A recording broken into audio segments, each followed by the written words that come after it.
10 ಜನಕ್ಕೆ ನೀವು ಕೆಲಸ ಕೊಟ್ಟಿದ್ದೀರಿ ಅಂತ ಹೇಳಿ ಬಂದಾಗ, ಓಕೆ ಸರ್. ಸೊ ಈಗ ಕೆಲಸ ಮಾಡುವಂಥವ್ರನ್ನ ಯಾವ ಥರ ನೋಡ್ಕೊಳ್ಬೇಕು ನಾವು? ಸರ್ ನನ್ನ ಪರ್ಸನಲ್ ಒಬ್ಬರಿಂದ ಕೆಲಸದವ್ರನ್ನ ನಾವು ಕೆಲಸದವ್ರ ಥರ ಟ್ರೀಟೇ ಮಾಡಲ್ಲ ಸರ್. ನಮ್ದು ಎಲ್ಲ ಓನರ್ಗಳ ಥರ, ನಾವು ಯಾವುದೇ ಕಸ್ಟಮರ್ ಬಂದರೂ ಅವರು ನಮ್ಮ ಓನರ್ಗಳ ಥರನೇ ಟ್ರೀಟ್ ಮಾಡ್ತಿದ್ರು. ಯಾಕಂದರೆ ಅವ್ರಿಗೂ ಆ ಬಾಂಧವ್ಯ ಬೆಳಿಬೇಕು ಸರ್. ಅಂಗಡಿಲಿ ಬರೀ ಕೆಲಸ ಮಾಡ್ತಾಯಿದ್ರೆ ಅವರ ಕೆಲಸದಲ್ಲೇ ಇರ್ಬೋದು. ಮೇಯ್ನು ನಂಬಿಕೆ ಸರ್.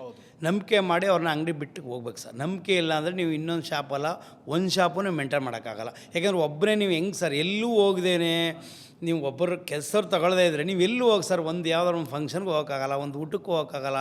ನೀವೊಂದು ಏನೇ ಮಾಡಿದ್ರೂ ತುಂಬ ಕಷ್ಟ ಆಗುತ್ತೆ. ಸೊ ನಂಬಿಕೆ ಇಂಪಾರ್ಟೆಂಟು ಸರ್ ನನ್ನ ಅನಿಸಿಕೆ. ಸ್ಯಾಲ್ರಿ ಅಂತ ಹೇಳಿ ಬಂದಾಗ ಎಷ್ಟು ಸ್ಯಾಲ್ರಿ ಇನಿಷಿಯಲ್ ಕೊಡಬೇಕಾಗುತ್ತೆ, ಆಮೇಲೆ ಹೋಗ್ತಾ ಸ್ಯಾಲ್ರಿ ಜಾಸ್ತಿ ಮಾಡೋದಾ ಅಥವಾ ಹೇಗೆ? ನೀವು ಯಾವ ಥರ ಇದು ಮಾಡಿ ಸರ್? ನಂದು ಯಾವ ಥರ ಅಂದರೆ, ಈಗ ಒಂದು 12-13 ವರ್ಷದ ಹಿಂದೆ ಬಂದಾಗ ನಮ್ಮ ಹುಡುಗನಿಗೆ ಯಾವಾಗೆಲ್ಲ ಕಡಿಮೆ ಇತ್ತು. ಆವಾಗ ಈಗ ಬಿಡಿ, ಈಗ ಅವಾಗೆಲ್ಲ ಒಂದು 5,000 6,000 ಇತ್ತು.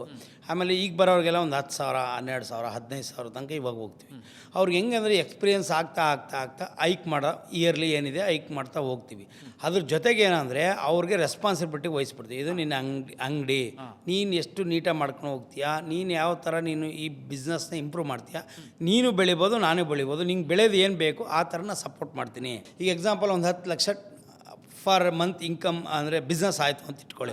10 ಲಕ್ಷ ಬಿಸ್ನೆಸ್ ಆದರೆ 10% ಅಂದರೆ ಅವ್ನಿಗೆ 1 ಲಕ್ಷ ಸಿಗುತ್ತೆ, ನನಗೆ 1 ಲಕ್ಷ ಸಿಗುತ್ತೆ. ಅವಾಗ ಏನು ಮಾಡ್ತಾರೆ ಅವರು? ಯೋಚನೆ ಮಾಡಲ್ಲ ನೀವು ಬೇರೆ ಇದು. ಯಾಕಂದರೆ ಅವ್ರ ಜೀವನ ನಡೀತು.